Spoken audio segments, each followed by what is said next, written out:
Moi, je me suis installé en 1983, le 1er janvier, donc avec ma femme. Au moment où on avait une dizaine d'hectares. Et à ce moment-là, donc on vendait tout aux négociants. Hein.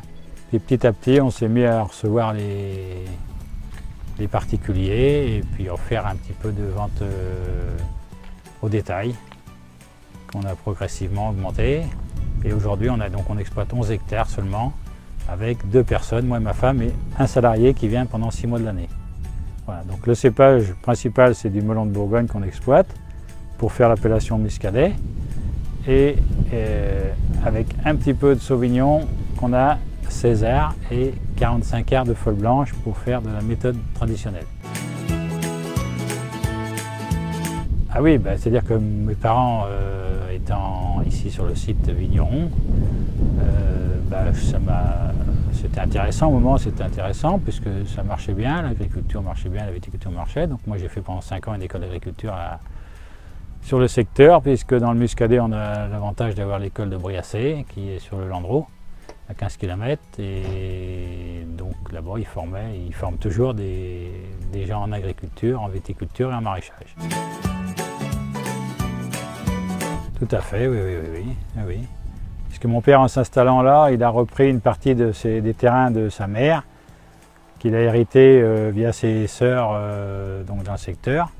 Et puis moi après, j'ai continué à exploiter le terrain de mes parents.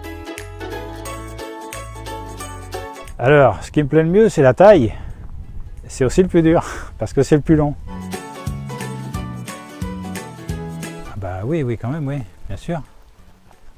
C'est l'aboutissement, si on veut, aussi de la récolte. C'est le but de la récolte, c'est de le vendre et puis de faire plaisir à des gens en leur faisant déguster et puis qu'ils sachent apprécier nos produits.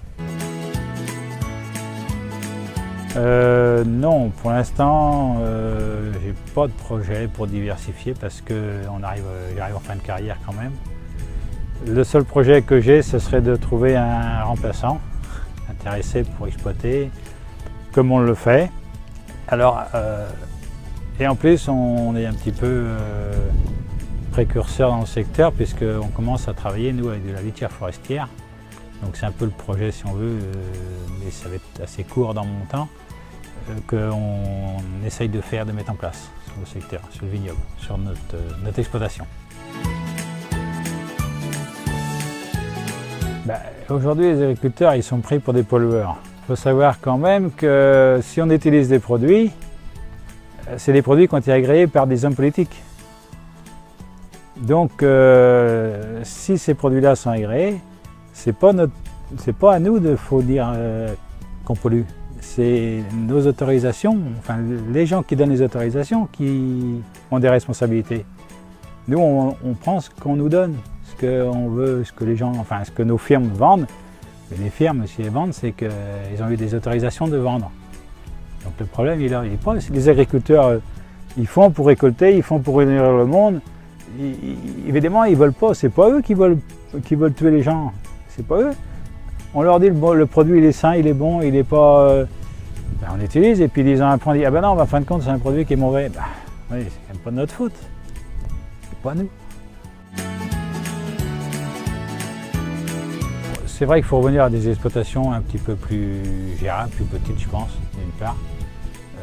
Éviter l'industrialisation des surfaces et puis faire des petites exploitations viables, faites le plus simple possible, mais aussi que les produits, évidemment, ils sont suffisamment rémunérés derrière, hein, parce que voilà. Si les gens ils sont venus à tout chimique, c'est que c'est un problème de budget.